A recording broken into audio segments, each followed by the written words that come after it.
ഓം കൽക്കി രൂപികളായിരിക്കുന്ന എല്ലാ നാരായണന്മാർക്കും ശീലായപ്പന്റെ പ്രണാമം. ഇന്ന് വിഷ്ണുയോഗയുടെ 27ാമത്തെ പാഠമാണ് നമ്മൾ പഠിക്കാൻ പോകുന്നത്. വിഷ്ണുയോഗയിൽ കൂടി യുഗങ്ങളെയും അവതാരങ്ങളെ കുറിച്ചാണ് ഇപ്പോൾ നമ്മൾ പഠിച്ചുകൊണ്ടിരിക്കുന്നത്. യുഗങ്ങൾ 4 ആണ്. 4 യുഗങ്ങളും 12ന്റെ ഗുണിതങ്ങളായിട്ടാണ് ചിട്ടപ്പെടുത്തിയിരിക്കുന്നത്. 1200, 2400, 3600, 4800 എന്നീ സംഖ്യകളിലാണ് യുഗങ്ങളുടെ കണക്കുകൾ. അതുപോലെ ഓരോ യുഗങ്ങളിലും ഭഗവാൻ അവതാരം എടുക്കാറുണ്ട്. 3 തരം മനുഷ്യരാണ് ഈ ഭൂമിയിലുള്ളത്. വിഷ്ണു ഭക്തരായ ദേവന്മാർ 33%, ശിവഭക്തരായ അസുരന്മാർ 33%, 34% ആൾക്കാർ വിഷ്ണുവിനെയും ശിവനെയും ആരാധിക്കുന്ന ആളുകളാണ്. അപ്പോൾ ഓരോ യുഗത്തിലും അസുരന്മാർ പ്രശ്നക്കാരാണ്. അവർ ദേവന്മാരുടെ ആരാധനാലയങ്ങൾ അടിച്ചു മാറ്റുക, അവരെ സ്ത്രീകളെ അടിച്ചു മാറ്റുക, അവരുടെ അനുഷ്ഠാനങ്ങൾക്ക് തടയിടുക, ഇതൊക്കെയാണ് അവരെന്നും ചെയ്തുകൊണ്ടിരിക്കുന്നത്. അപ്പോൾ ഇവരുടെ അധർമ്മം അല്ലെങ്കിൽ ഇവരുടെ ഉപദ്രവം സഹിക്കാതാവുമ്പോൾ വിഷ്ണു ഭഗവാൻ അവതാരം എടുക്കുകയും യുവന്മാരെ അല്ലെങ്കിൽ ഈ അസുരന്മാരെ നിഗ്രഹിക്കുകയും ചെയ്യുന്നു. ത്രേതായുഗത്തിൽ ശ്രീരാമനായി അവതരിച്ച ഭഗവാന് രാവണാദി അസുരന്മാരെ നിഗ്രഹിച്ച അന്ന് രാമരാവണ യുദ്ധം ഉണ്ടായി. പിന്നീട് ദ്വാപരയുഗത്തിൽ ഈ അസുരന്മാർ വീണ്ടും പുനർജനിച്ചു. അപ്പോൾ ശ്രീകൃഷ്ണനായി അവതരിച്ച ഭഗവാന് കംസാദി അസുരന്മാരെ നിഗ്രഹിക്കുകയുണ്ടായി.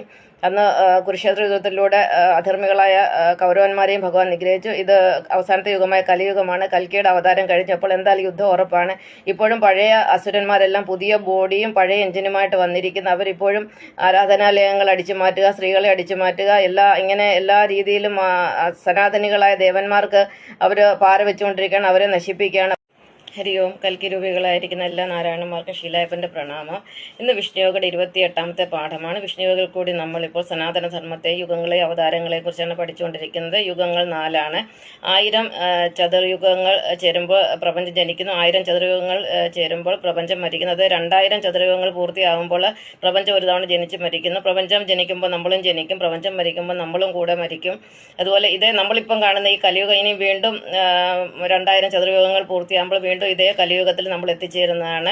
അപ്പോൾ 2000 ചതുർയുഗങ്ങൾ എന്ന് പറയുന്നത് ഭൂമിയിൽ 2,40,00,000 വർഷമാണെങ്കിലും പ്രപഞ്ചത്തിൽ 2000 ചതുർയുഗങ്ങൾ എന്ന് പറയുന്നത് 864 കോടി വർഷമാണ്. അതായത് പ്രപഞ്ചം ഒരു തവണ മരിച്ച് അല്ലെങ്കിൽ ജനിച്ച് മരിക്കാൻ 864 കോടി വർഷങ്ങൾ വേണ്ടിവരും. പിന്നെ നമ്മൾ പഠിച്ചത് യുഗങ്ങളിൽ ഭഗവാൻ എടുക്കുന്ന അവതാരങ്ങളെ കുറിച്ചാണ്. എല്ലാ യുഗങ്ങളിലും ദേവന്മാരും അസുരന്മാരും ഉണ്ട്. അസുരന്മാരെപ്പോഴും ദേവന്മാർക്ക് ഉപദ്രവം ചെയ്യുന്നവരാണ്. അവരുടെ അധർമ്മം സഹിക്കാൻ പറ്റാതെ വരുമ്പോഴാണ് ഭഗവാൻ അവതാരം എടുക്കുന്നത്.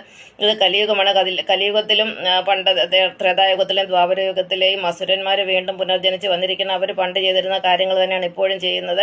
അപ്പോൾ ഇനിയിപ്പോൾ നമ്മൾ യുഗത്തിന്റെ അവസാനത്തിലേക്ക് പോവുകയാണ്. ഇനി കലിയുഗം കഴിഞ്ഞാൽ ഇനി ഒരു യുഗമുണ്ട്, പക്ഷെ നമ്മളാരും ഉണ്ടാവില്ല. അപ്പോൾ ഇനി പ്രകൃതി ദുരന്തങ്ങളും ലോകമഹായുദ്ധവും മഹാമാരിയും അങ്ങനത്തെ ഒരുപാട് സർവനാശമാണ് നമ്മളെ കാത്തിരിക്കുന്നത്. ഇതിൽ നിന്നൊക്കെ നമുക്ക് രക്ഷപ്പെടാൻ ഒരു വഴി മാത്രമേ ഉള്ളൂ. ഭക്തിമാർഗത്തിലേക്ക് വരിക, സത്യത്തിലേക്കും ധർമ്മത്തിലേക്കും വരിക, ഭഗവാനിലേക്ക് വരിക. അതാണ്